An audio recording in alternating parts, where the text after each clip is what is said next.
Studio, we ready to go live? Do we have our, are we ready, Amanda? Not up yet. Not yet? Studio, we ready to go live? There you go. All right. Good afternoon, everyone.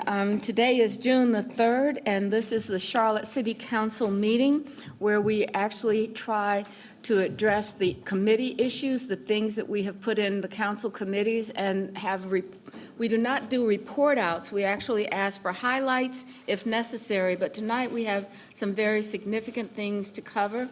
And we're going to start with our Jobs and Economic Development Committee so that we can begin this and have everybody's attention as we begin. Mr. Jones, we'll start with introductions, and we'll start with Mr. Bakari. Tariq Bakari, District 6. Ed Driggs, District 7. Malcolm Graham, District 2. Marcus Jones, City Manager. Vi Lyles, Mayor. Dante Anderson, Mayor Pro Tem, District 1. Dimple Ashmira, at large. Marjorie Molina, District 5. Good afternoon, Renee Johnson, District 4. Fleet City Clerk. All right. So with our introductions, we will now ask the manager to introduce the, well, we don't, you have any other things to add? No. So then we will now follow up, and we'll ask Councilmember Graham, the chair of the Jobs and Economic Development Committee, for his comments, and as well the brief report outs that we're going to have. Thank you. Mr. Graham. So thank you, Madam Mayor. What is that? I got background music. It's open. It's already open. This case phone. I didn't want to stick my hand in her purse. Cool. Okay, I'm gonna need you in this. I kind of like that, you know. Thank you, Mr. Manager, Madam Mayor. The day the Economic Development Committee and Jobs Committee met today, and we unveiled a public-private partnership between the City of Charlotte and Tepper Sports and Entertainment. The meeting went extremely well, I thought, in terms of an initial introduction to this partnership that we are examining. As you know, Bank of America Stadium is owned by the Carolina Panthers. The City of Charlotte owns the land. We had a number of speakers at today's meeting. Just a brief summary of some of the highlights, and then Manager Dodson will make a presentation as well. $650 million public support from travel and tourism. Again, these dollars cannot be utilized for anything other than a narrowly tailored purpose.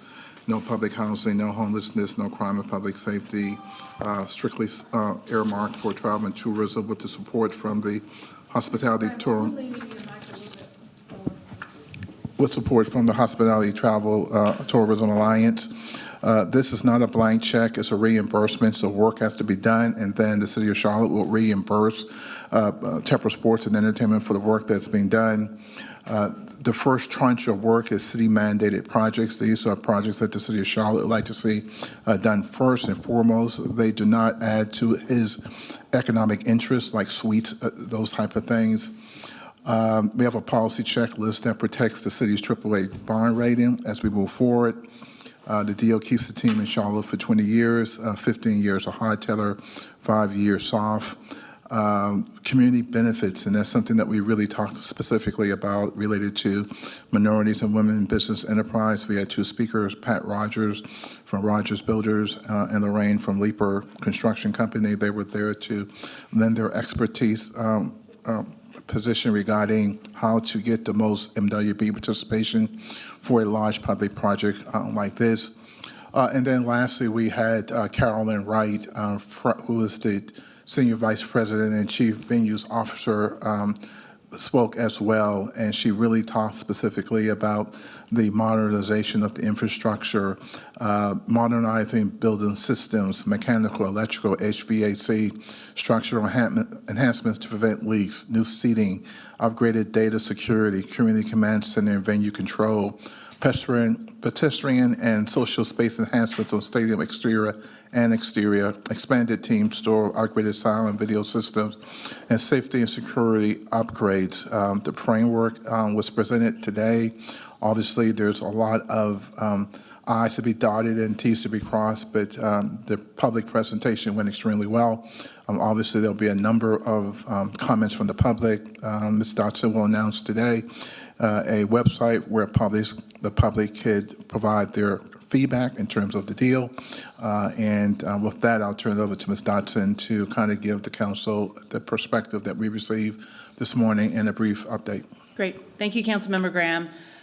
Since the cat's out of the bag, I'm going to try to make this really fast and go through this. I think 7 people were in committee today, several council members.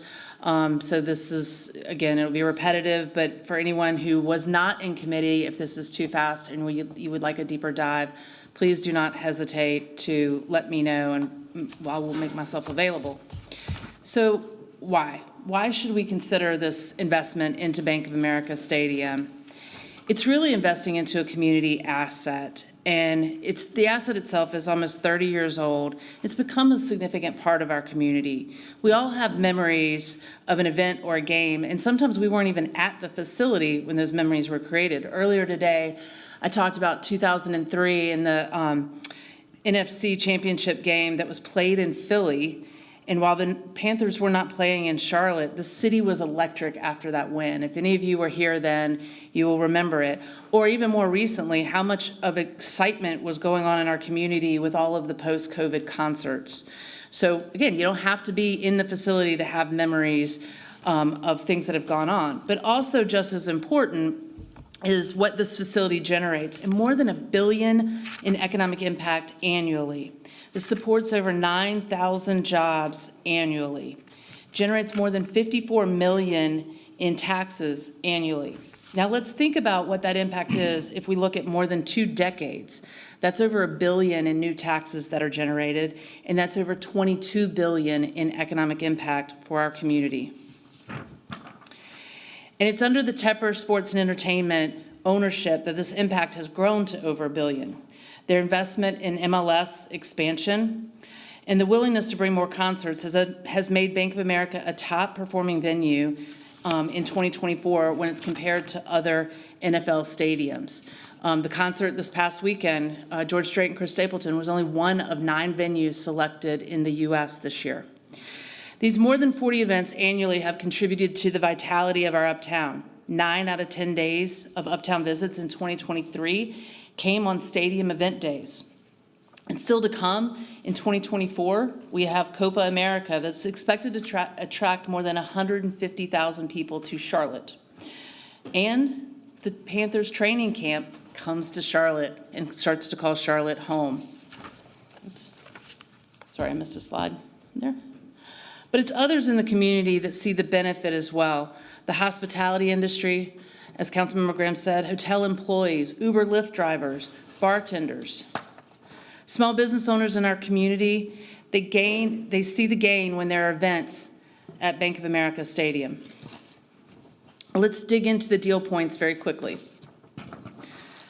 So we, the city, the public investment is a one-time investment to modernize and give improvements to the facility. That would occur between 2025 and 2029. We are capped at $650.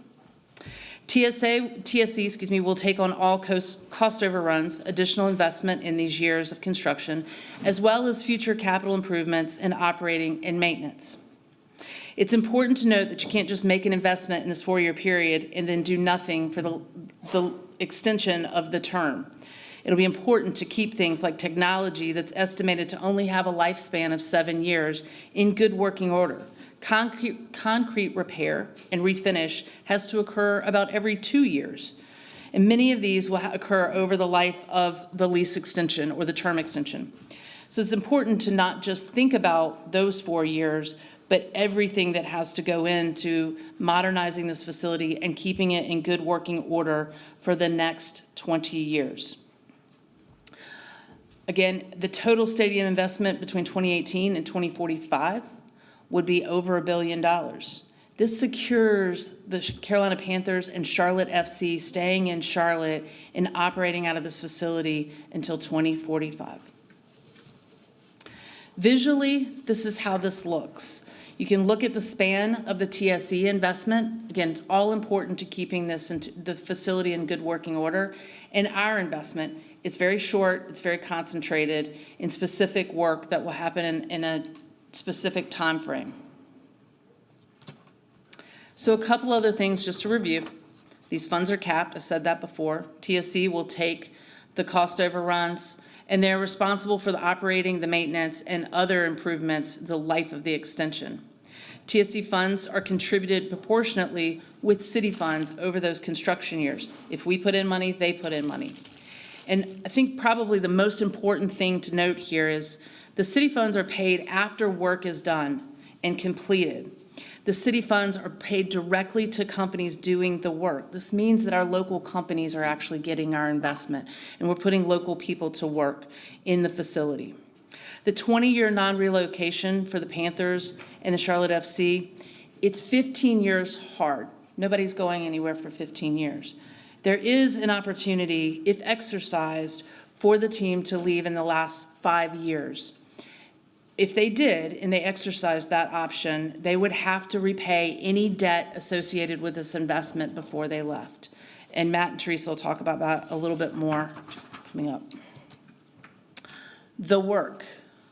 This will give you a little bit of how the work has been thought about and some specifics. And this represents a combination of work that is needed to keep the building in working condition for the next 20 years. A 30-year-old building is on the older side of NFL stadiums. This work also includes what TSE has heard from stadium patrons and what they expect to see if they're visiting the stadium: improved restrooms, improved sound and video. It also includes work that will further incorporate the facility into the surrounding community. So here what you have on the far left is Tier 1. This is what we call our city mandated work. This is work that our money will go to, and TSC would cover any cost overruns associated with this work. So it's very specific as to what work would go, or what money would go to what work.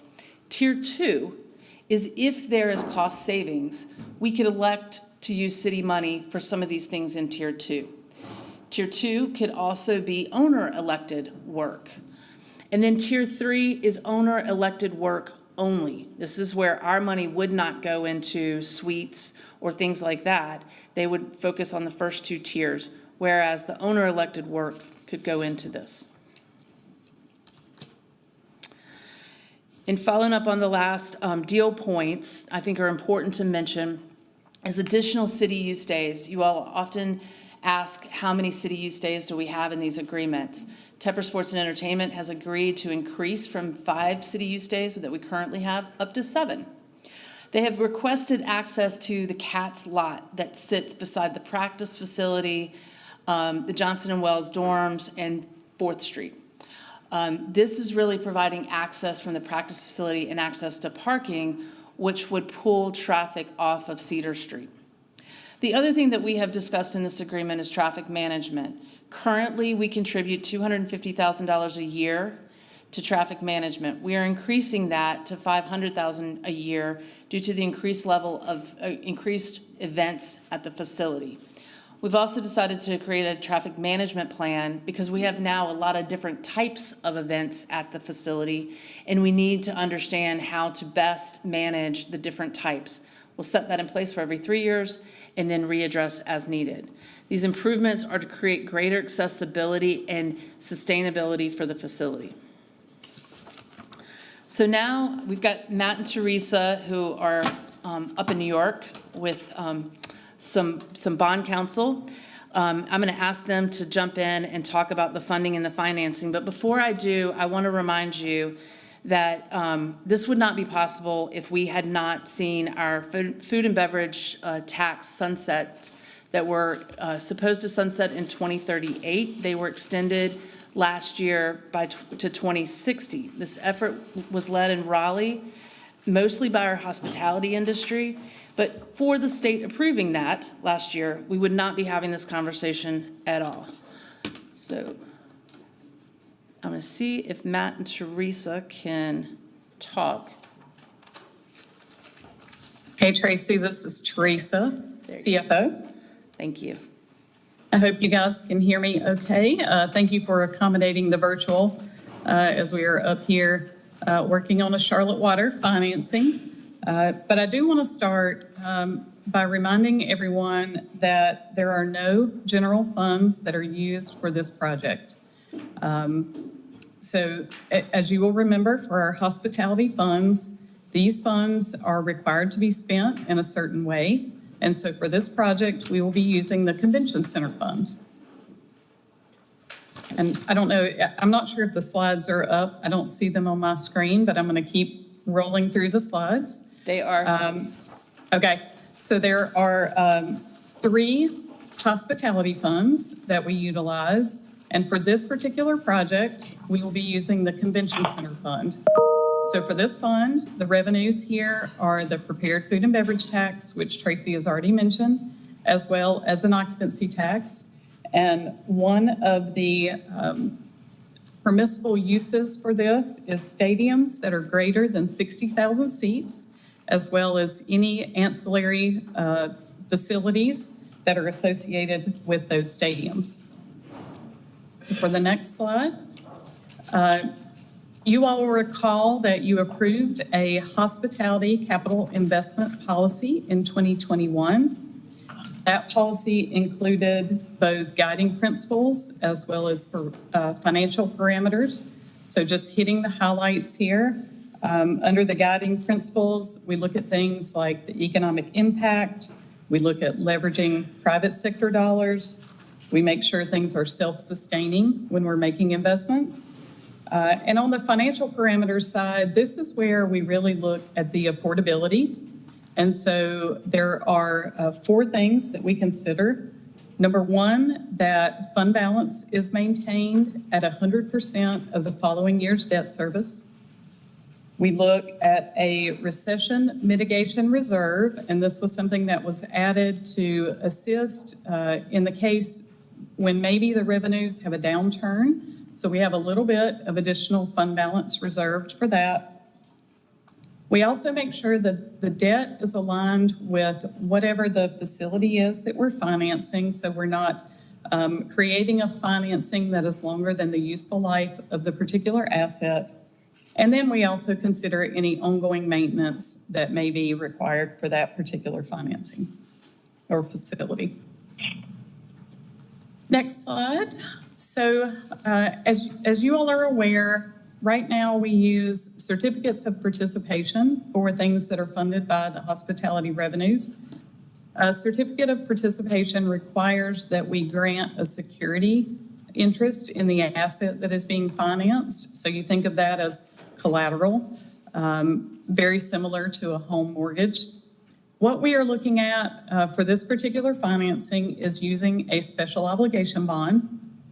What's different here is that a special obligation bond would pledge the revenues. So again, the prepared food and beverage tax and then the occupancy tax related with the convention center, those revenues would be pledged. From a modeling perspective, both of those revenues will cover the debt service. They will meet all of those financial policies that I just spoke about. But what we would look to do is find an additional revenue to pledge, and that would really just be for the purpose of marketing this to investors so that we can ensure we have a reasonable cost for this financing. As I mentioned, all of this does meet the hospitality revenue policy. And I will say from a rating perspective, we talk about Charlotte being a management AAA. Having this hospitality revenue policy in place where council is really evaluating the investments and evaluating the use of these revenues is something that the rating agencies see as a positive. So again, strong management from the city is how this is interpreted from the rating agencies. And with that, I'm going to turn this over to Matt Hested, the city treasurer, to talk about affordability. Thank you, Teresa. Yeah, Matt Hested, city treasurer. Just sort of recapping a little bit of what Tracy had already said, our commitment would be $650 million. So the way we have this sort of modeled out is sort of 4 different tranches, with the first one starting in 2025, and then in 2027 and 2028. And a lot of this, as you can sort of see, is sort of broken up pretty evenly between all of the sort of tranches. But this is a tying back to both what our debt affordability is for these to sort of come online, but also, as Tracy really sort of illustrated earlier, sort of this is now a year-long facility.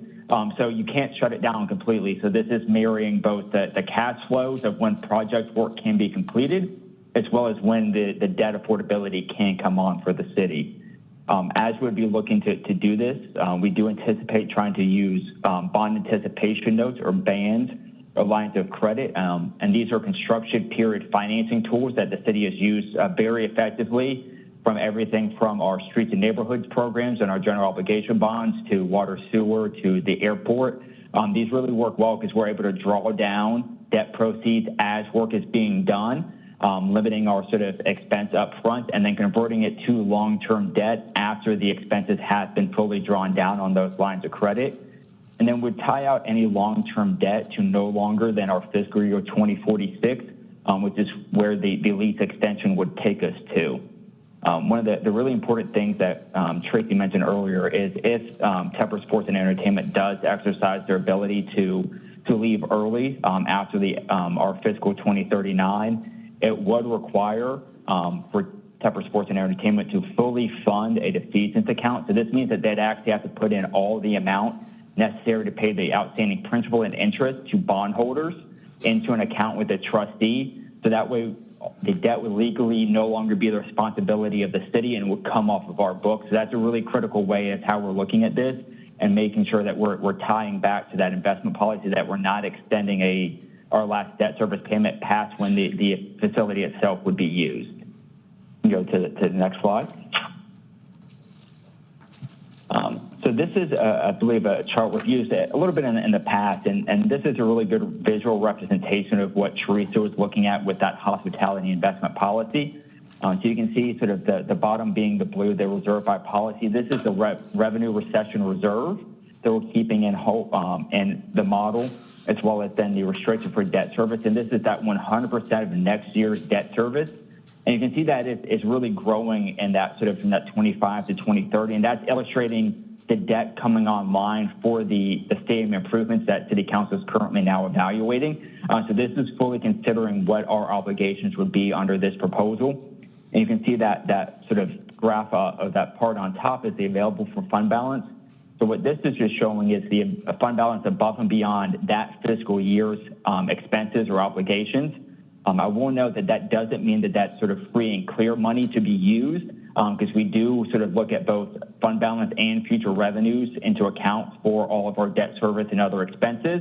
But this really does show that we're able to sort of take on this debt obligation and maintain very healthy reserves as we're going forward and staying within those policies to make sure we're meeting all of the management practices that a rating agency would expect. And I believe I'll hand it back to Tracy. Thanks, Matt and Teresa. I really appreciate it. I know you are busy up there in New York.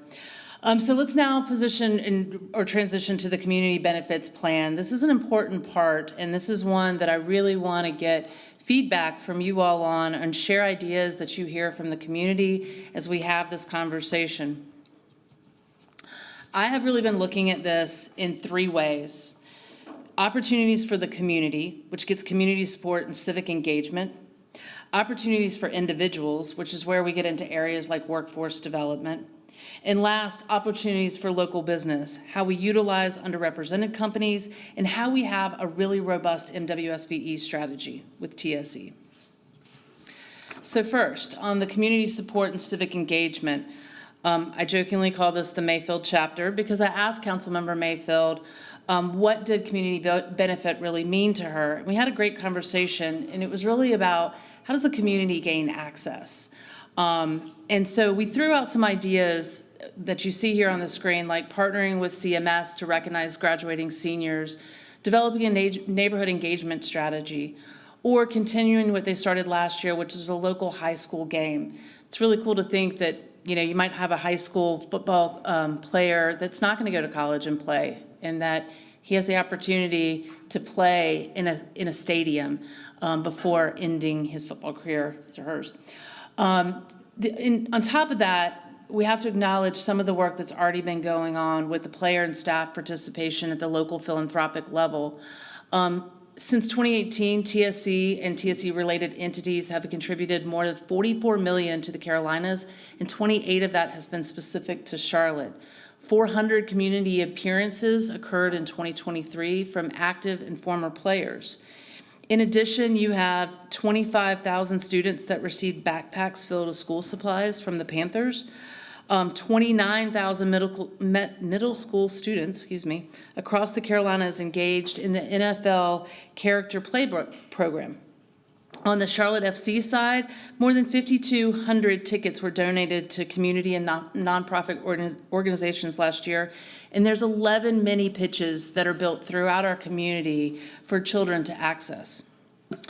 On the workforce development side, we've mentioned this as an investment into the stadium, but we want to make sure that we really think about local businesses and local workers. How do we do more? So we've discussed engaging in apprenticeships, no less than 10, whether they be with TSE or with the trades utilizing local apprenticeship programs. We've talked about connecting to local workforce development training programs that can source local talent, engaging the contractors and who prioritize local workforce development efforts. We want to make sure that we're giving opportunities to everybody as we consider what this community benefit plan looks like. How can we think more strategically about connecting and engaging other underrepresented firms and creating meaningful and lasting benefits? Firms that might be LGBTQ owned, veteran owned, or disability owned. How do we collaborate with our small business partners to identify MWSBEs and other historically underrepresented firms? What about outreach to local businesses and making sure everybody knows about the opportunities that are coming, as well as utilizing our small business partner roundtable as a pathway to access firms and support services. On the MWSBE strategy, I'm going to end on this one. We have a targeted goal of 27%, but we also want to be very transparent and acknowledge that this is going to be a difficult goal to achieve because there's a lot of specialty work that happens, such as bowl seating, scoreboards, digital boards. Therefore, we want to be creative in the ways that we look at building capacity. This is not a one and done project. This is work that's going to span over 4 years at a minimum. So we want to be creative. We want to look at ways to build capacity. We want to target recruitment events and comprehensive marketing strategies. We want capacity building strategies with existing programs in our community, like AMP Up, that we ourselves put on. We want to utilize registering MWSBEs perhaps on non-funded stadium work or even on stadium operations as well. So with that, let's talk quickly about the timeline, and then I will end on the website. So we're here today. We've talked about a lot today. We did an overview in the committee. We also talked about an MWSB strategy, as well as a dive with Caroline Wright into the building projects and timeline. We're here tonight with the recap of that. We're launching the website. We hope to come back next week at the action review, where we will talk to David Abrams from Inner Circle Sports. You all know he's worked with us as a consultant for years and has familiarity of deals across the country similar to this. We also want to give you an update on the public feedback that we've received over the past week and respond to questions that we're starting to hear from you. We have been tracking all of the conversations and all of the questions that you have asked. Then we'd like to have a special Economic Development Committee meeting on the 12th, where we really dive into the economic impact a little bit further, as well as hear from the industry, hospitality industry, and their input. We would also close that with a discussion with TSC leadership on their vision. And then finally, potential vote for the June 24th business meeting. And lastly, here is the website. We really want to encourage everybody to come and offer your inputs. It's all important that we hear from you, and we will keep everybody updated real time as we get this information from the website. With that, I will leave this up here and if there's any quick comments or questions. Mr. Graham, anything else to? No, I think Ms. Dawson has been very comprehensive. I think the outline for the schedule is outlined. The website is there for public comments and review. Again, it's a public-private opportunity, one that, Temper Sports and Entertainment has about a $1.2 billion economic impact for those who work in the industry, bartenders, waiters, small business owners, et cetera. And so obviously the framework is there. We still have some work to do in terms of dotting I's and crossing T's, but I think the framework of the deal is there, and we look forward to hearing from council members as well as the public. All right, thank you. Any other comments? Yes. Ms. Ajmira? Yes, thank you, Madam Mayor. I think Tracy did a great job, so I don't have a lot of questions. Tracy, if you could just go to slide number 26, where you talked about workforce development and partnership with local apprenticeship programs. Have you identified any local apprenticeship programs? Because I have local apprenticeship program reached out, and they wanted to know how do we partner with TSC to ensure that they can be part of this continued conversations. So we have not yet, but please send them my way, because the one thing that TSC has done is really tried to get immersed in apprenticeship opportunities, MWSBE opportunities, things like that. And so we want to make sure that as we're finding these things, we're sharing them with them as it's being built out. Okay, I will send you an email. I certainly appreciate your work, and especially CFO and Matt's work on affordability and return on investments, and thanks to you on community benefits. That's all I have. Ms. Johnson? Thank you, Madam Mayor. Thank you, Tracy, for the presentation. Just to clarify, you said that these dollars would come from the Convention Center Fund? Correct. Mr. Manager, what's the balance of that fund? I don't know if Teresa's still on, but Councilmember Johnson, I don't know if it's as much the balance as it is the affordability, and how can you spread the funds that are in that particular fund to match what we're doing in terms of the $650 million over a series of years. So again, I don't know if Teresa's on it. It's not necessarily how we look at the fund, but more so with the affordability and what you can, how you can use the funds. I think that that's a fair question. If the public could know the balance of all three funds, the Convention Center Fund, the Tourism Fund, and the Hall of Fame Fund, and what is the revenue, the annual revenue for that fund. I think those numbers are important when we consider $650 million on top of it's 275 or 273 that we recently approved for the Spectrum Stadium. Also, do we know what fund that we talked about considering for the arts? Which fund was that? The fund that the CFO mentioned last week was what we call Tourism 2. So the tourism fund, or it's a different fund than these three? Yes, within the four funds, we have the Oh, it's Convention Fund, we have the NASCAR Hall of Fame, and then we have what we call Tourism 1 and Tourism 2. So I am still online, if you would like me to take this one. Yes, please. Yes. Right. So this, what we were considering for the arts would be from the tourism fund. Just as the manager stated, those funds, sometimes we refer to those as T1 and T2 because they have different sources within the funds. But that is where we would look to fund the arts is from the tourism fund. And on your first question regarding the balances in all three of those funds, what I would say is that the audited financial statements are online, so those are available for the public to be able to see any balances that are in all three of those funds. The city's ACFR, if you go to the finance page on the website, those balances are available by looking in the ACFR. In the what? It's the annual comprehensive financial report. On the city's finance page? Correct. Yep. Okay, thank you. All right. Any other comment? All right, then. Thank you very much for the work that's being done.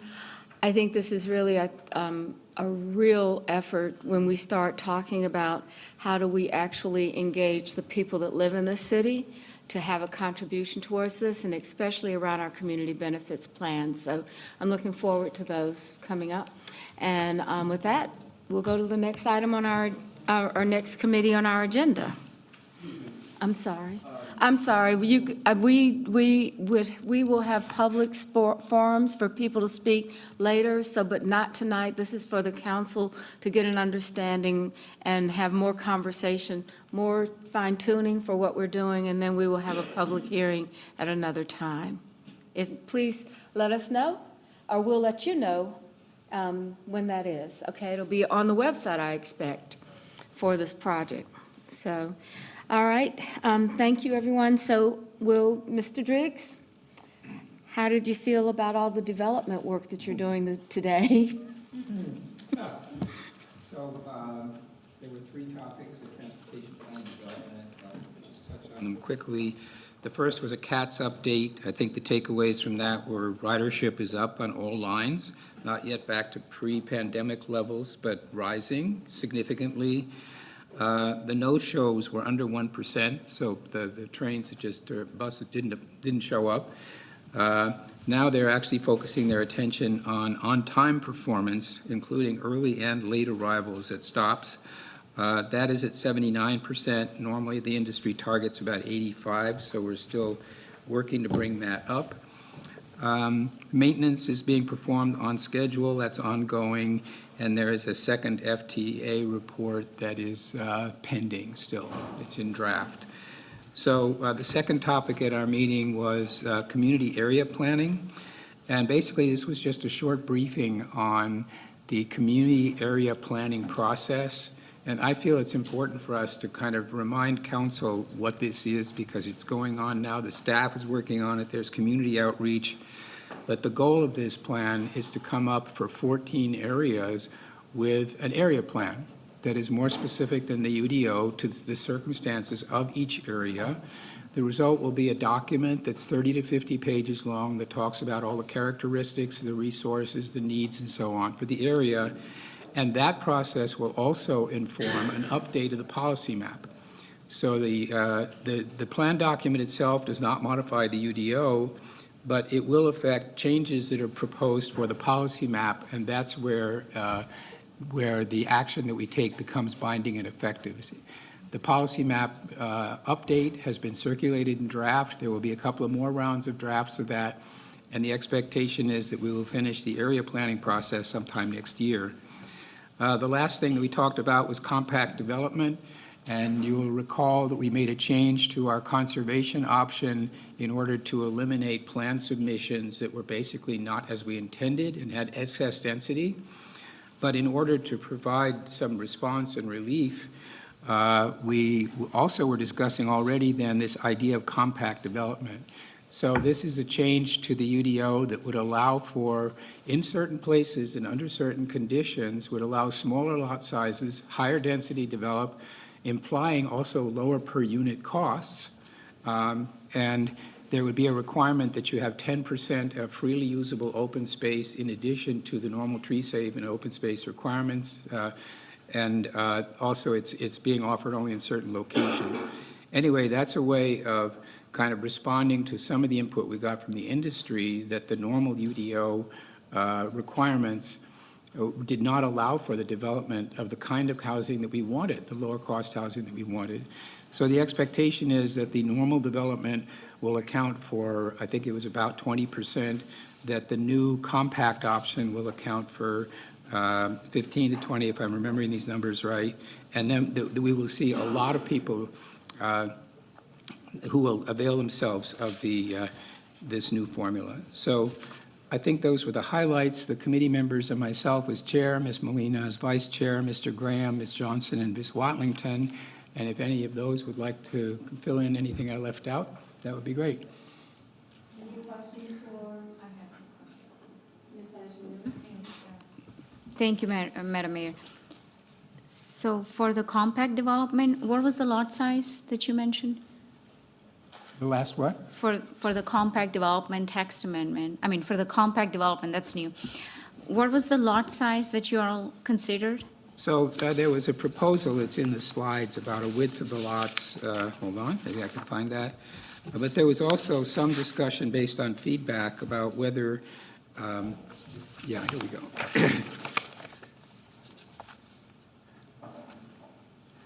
So the proposed lot width in this compact development would be for N1A 50 feet, for N1B 40, and for N1C and D 30. But again, the question was, maybe there's some flexibility on the shape of the lot, and therefore you don't have a rigid requirement on that one dimension. You look more at the area of the lot in total. It's about the size of my house, the 30. So I think I must already live in a compact development. Yeah, that's right. Okay. Any other questions? Okay, hearing none. We will go, Ms. Ashmir, I understand you're going to report out on the Housing Committee? Actually, Councilmember Johnson was going to do a Oh. report out from the last week, and then, I'm sorry. Councilmember Johnson, you want me to do update for this week? I can do them both, and then you can just Yes. feel free to chime in if you want. Yes. Okay, thank you. We did have our Housing Committee meeting, and there were two major items on the agenda. The first one was the referral summary For the policy questions, are there opportunities to balance multiple priorities surrounding the city's affordable housing activities to more strategically align community needs to available city resources? So we received a presentation where we talked about the need for affordable housing for everyone. And basically, all income levels need affordable housing, and it's relative. We also heard that since January of 2023, we have approved 2,334 units. I thought that that was exciting. 58% of those are multifamily, 15% are NOAA acquisitions and rehab, 14% are home ownership, 9% home repair and rehabilitation, and 4% is supportive housing. We talked about the three bubbles, the need to increase housing affordability, and that's one, to build more housing, create and preserve affordable housing, and then the third is people strategies. How do we improve the anti-displacement, promote economic mobility, and look at different housing strategies. We talked about the housing bonds in North Carolina. One of the areas that Charlotte's housing bonds did not cover was home rehabilitation and emergency repair. That does come from a different fund here in Charlotte, whereas other cities, the dollars do come from housing bonds. And we just talked about the need to look at our strategies differently and improve the housing trust fund and just look at this more transformatively. We did run out of time because we had a second presentation, and that was the teacher village. The teacher village, what we ended on, we had a presentation from Chairwoman Sneed and also Rocky McGregor from Novant Health, yeah. And what we ended on, there was a motion that was made to earmark the $1 million and to get some answers to some questions from city staff before we actually allocate the dollars. I think once we get those answers, they're going to prepare an RCA. Is that an RCA? And then we'll take a look at that. Do you want to? It is in the budget. So, may I? I just wanted to ask, I thought that the $1 million was approved by council for the budget. Okay. Yeah, so- Okay, is everybody, I know you had said an RCA for that. Yes, Madam Mayor, I just wanted to, so $1 million in Teachers Village was something that was encumbered for the request. However, the committee recommended, and the motion was approved unanimously by the committee, that it will be contingent upon ensuring that there is a construction funding in place for the entire project so that our upfront investment is secure. And that was the motion. I see Mr. Heath is there. So did I summarize that motion correctly?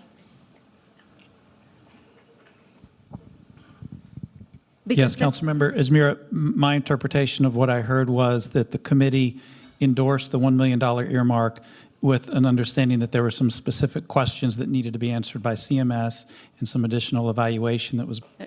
Right, so that was earmarked, and I'm a little bit worried about the overlap of an action taken by the full council, then taken to a committee and revised. And it might be that the committee agreed to it, but I do believe that we've approved the allocation of the funding in the budget. So I think questions can be asked and answered, but I am a little bit concerned that we are taking a step that was already taken and approved, and I think that meant that's a little bit awkward, I believe, for us now. Yeah, so Mr. Mitchell? Thank you, Madam Mayor. So the motion was to refer this to the committee for discussion, approving the $1 million from the ARPA funding to be voted on June 10th with the rest of the budget. That's what I recall, too. Okay. So is everybody clear on that? Okay, thank you. Madam Ms. Mayor? Mayor Pro Tem? Yes, thank you, Madam Mayor. I was in attendance of the meeting, but of course, I'm not a committee member. But I was a little bit confused by the motion in the committee as well, because as a total council, as a part of the budget Right. process, we had voted to earmark those dollars with the understanding, Mr. Mitchell, you keep me honest here, but I thought the Housing Committee wanted to just ask some questions and, get under the hood a little bit, but it was already, prior to being sent to the Housing Committee, it was already earmarked by the whole of council as a part of this year's budget process, which we're So- voting on June 10th. It would Yes, sir. be Okay, included thank in you. I the just want to make sure I was budget right. document on the 10th. So- Okay. so it will be the in- questions are certainly valid, and then the system can do this, because as I understand it, this is a pilot, and there are going to be other opportunities. They're going to be coming back, hopefully after we get our bond referendum done, which is a question I had about this for the committee, and I know that Ms. Watlington, it's not here, but remember, we're going to $100 million. We all agreed on that.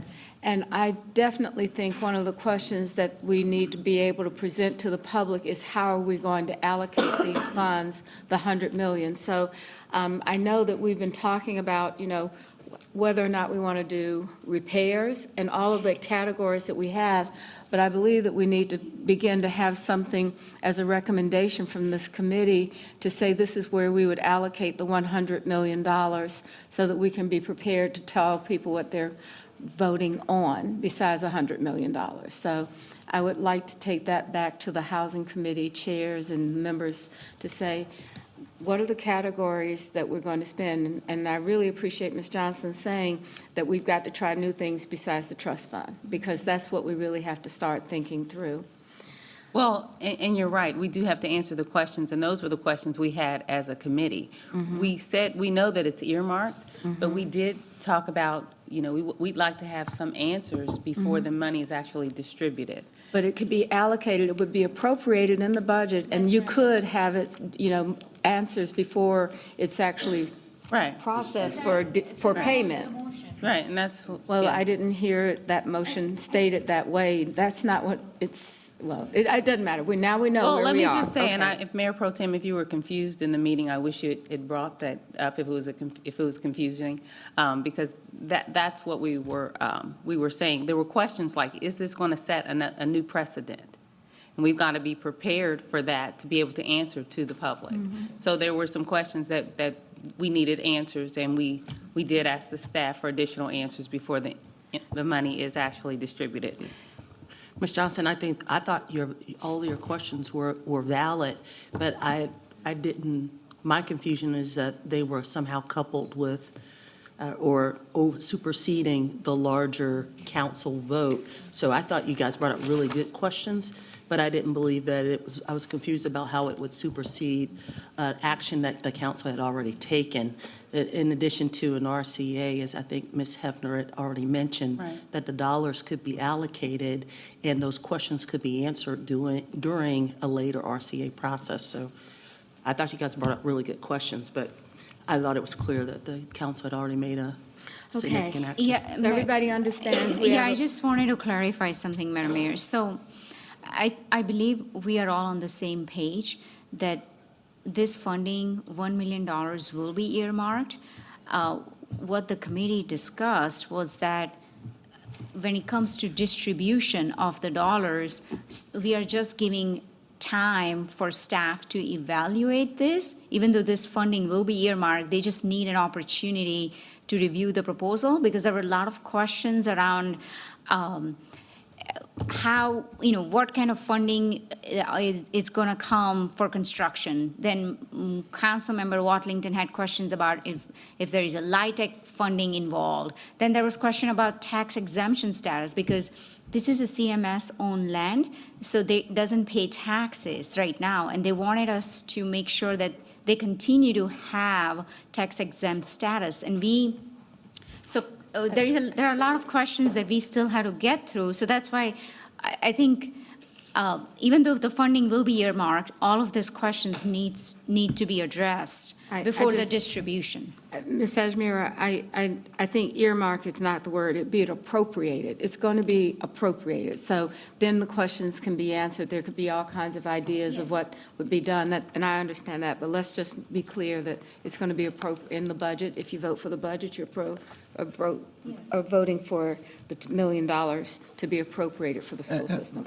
And it's a demonstration project, right? It is a pilot. It's a pilot, and so they're, they're figuring things out along the way to ensure that if this pilot works, and I think they're asking just for upfront money for architectural.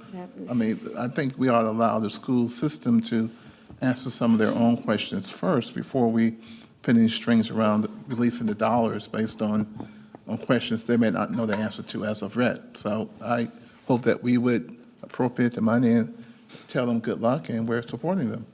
And, All right. and just to be clear, we're all supportive of the project. There were just questions that we feel as public stewards that should be answered, especially in the wake of a faith-based summit. The CMS is bringing land, and we're entering into partnership. There are going to be these churches that bring land also. So we've got to have questions answered before we think the money can be distributed. Okay. And then, All right. did you have something else you wanted to say? Okay, thank you. And then one of the things that Mr. McGregor, he quoted Dr. Martin Luther King, and he talked about the fierce urgency of now. So we did want to make sure that we were supportive of that project. But speaking of that fierce urgency of now, last week on the 23rd, we had a special meeting regarding the juvenile crime policy referral. And I'm excited to present that because we recommended that we advance to support the Katie Blessing Center, which is a mental health facility for juveniles. So we did vote to approve that. The facility will be 70,000 square feet with 72 beds, and it's to be owned and operated by the Katie Blessing Foundation. And that's really exciting and transformative to have a youth mental health facility. When this first came to the committee, the discussion was building a new juvenile detention center.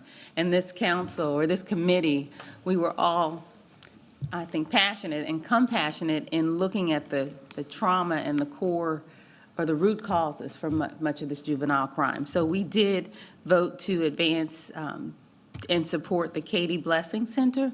There were also some other recommendations, such as expanding the inclusion of at-risk justice youth in the workforce and employment programs, expanding partnerships in the corridors of opportunities. So those were all presented, but what's going to happen with those is we're going to hear those later on, I think in September or sometime after the break. But right now, the council or the committee just decided to move forward on the Katie Blessing investment. So we'll have that come to the city council at I guess, as soon as the staff can prepare an RCA and get it ready for us, so we'll go from there. So as soon as council can be ready to look at that and review it. Okay. Thank you. All right, thank you very much, Ms. Johnson, and to the members of that committee. So let's go to our next group, which would be Budget, Governance, and Intergovernmental Relations. Thank you, Madam Mayor. We had a very passionate discussion on financial partners process. Yeah, I don't know what y'all were eating today. I mean, really are drinking today. Y'all are like really into it, so yes, okay. And I didn't have any of that meal. I don't want any of it. well, you're already part of it, Councilmember Brown, whether you want to have it or not. But I just want to recognize committee members that were in attendance today, Councilmember Mitchell, Mayfield, and Brown.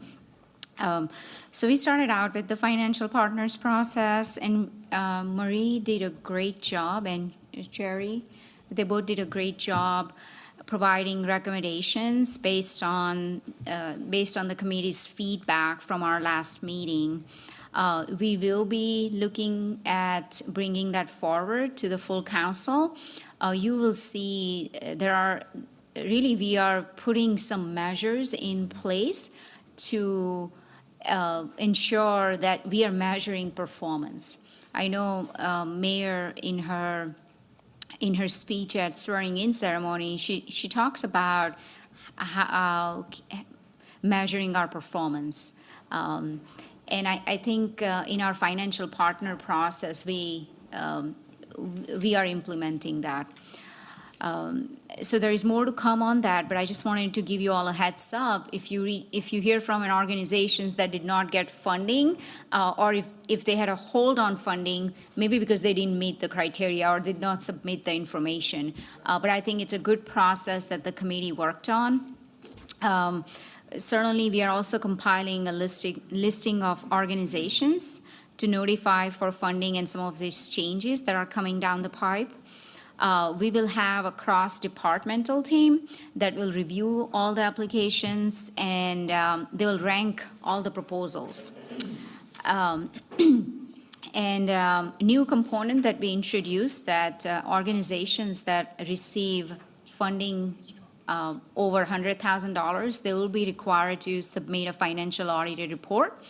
And for those that receive less than $100,000 in funding, they'll be asked to submit 2 years comparative financial statements. So those are some of the changes just to highlight. And Councilmember Mitchell, if I missed anything, please feel free to jump in. But I wanted to make sure people know that we are introducing where our financial partners funding is mostly going towards operations. So programming, and that's not used for other things like salaries or ongoing expenses. And we will have 5-year limit. So term limits, organizations that have received funding for 5 years, we will have to open up door to more organizations, new organizations. I know there was a lot more, but feel free to jump in, Councilmember Mitchell and Brown. Madam Chair, the only thing I would add, Council, I think we had earmarked about $700,000 for workforce development. We only actually awarded $177,000. And so we've been good steward of the money. Yes. And Mayor Pro Tem really helped us to try to use a criteria that we can justify to the community why we made a decision. So we gave some money back. Yeah, so I think that was savings of almost $500-some thousand in ARPA interest. Thanks to Councilmember Anderson, we used those criteria. So organizations that did not submit all the documents, they did not get the funding, they were not recommended, I should say. And organizations that had items that were pending, they were not recommended as well. But they'll have opportunity. Yeah, they'll have an opportunity next year because I think this ensures that we are being fair and equitable throughout this process. So the organizations, there were 2 financial partners that Councilmember Mitchell had made a motion for. So one was the Stiletto Boston University in the amount of $77,500.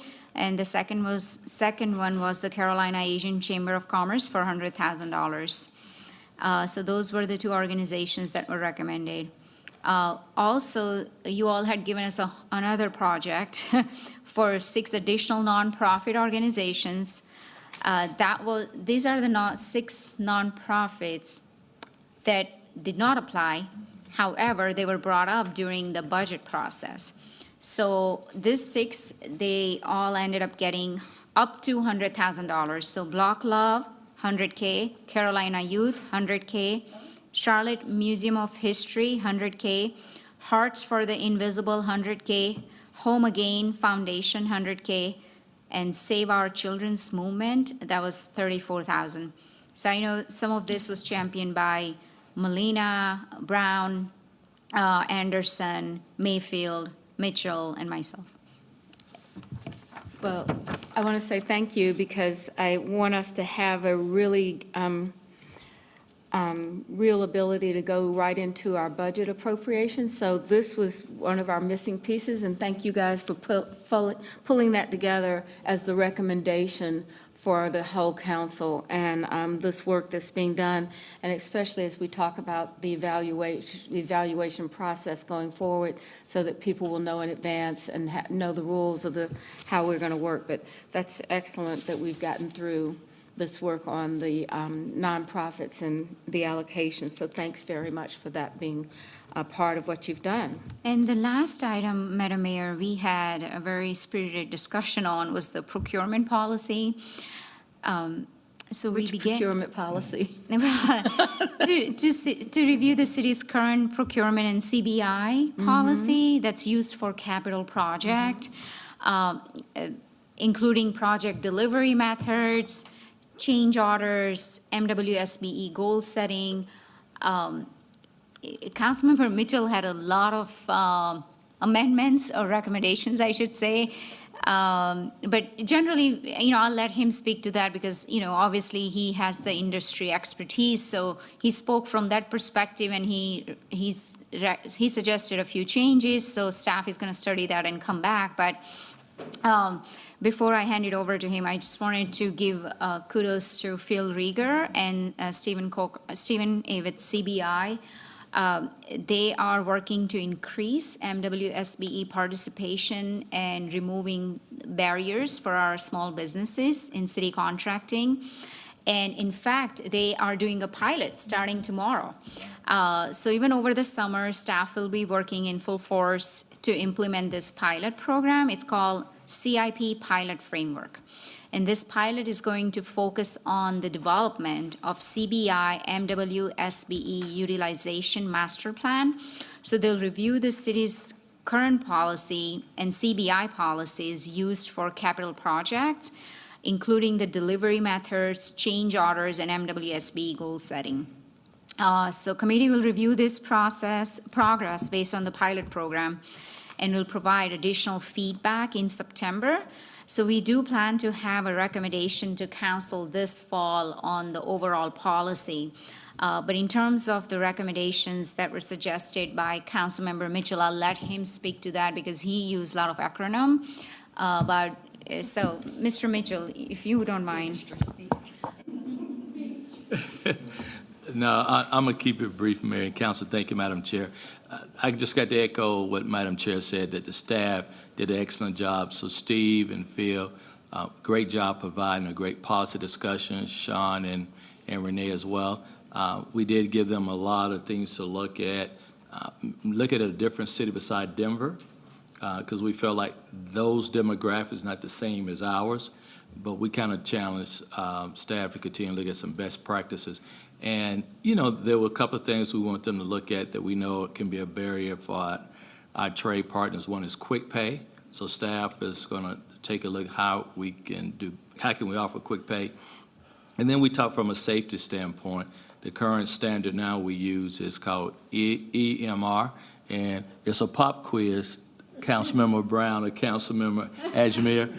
EMR is the current standard, and we just thought they should use this new standard called DART. How do you really measure safety being provided from a general contractor? So great information. I'm not going to bore you. They got a lot of homework between June and July, and we told them we'll see them in July and August. We'll see them in September.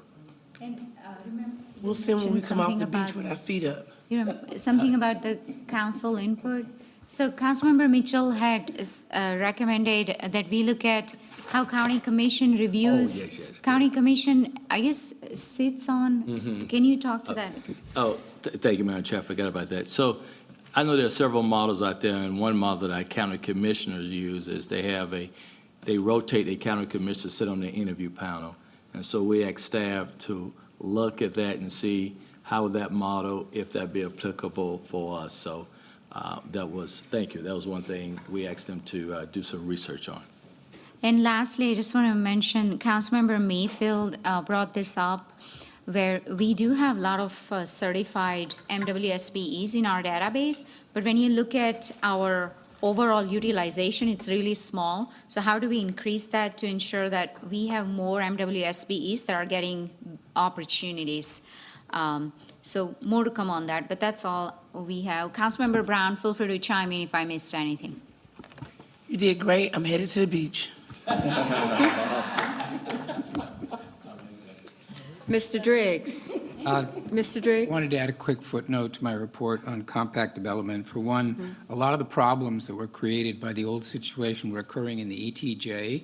So I just want to emphasize the action that we took to limit compact, the conservation option and move to the compact development was specifically informed by that and is expected to deal with the issues we've heard about from the ETJ. The other thing is that the compact option is meant to come up for a council vote on the 17th in 2 weeks.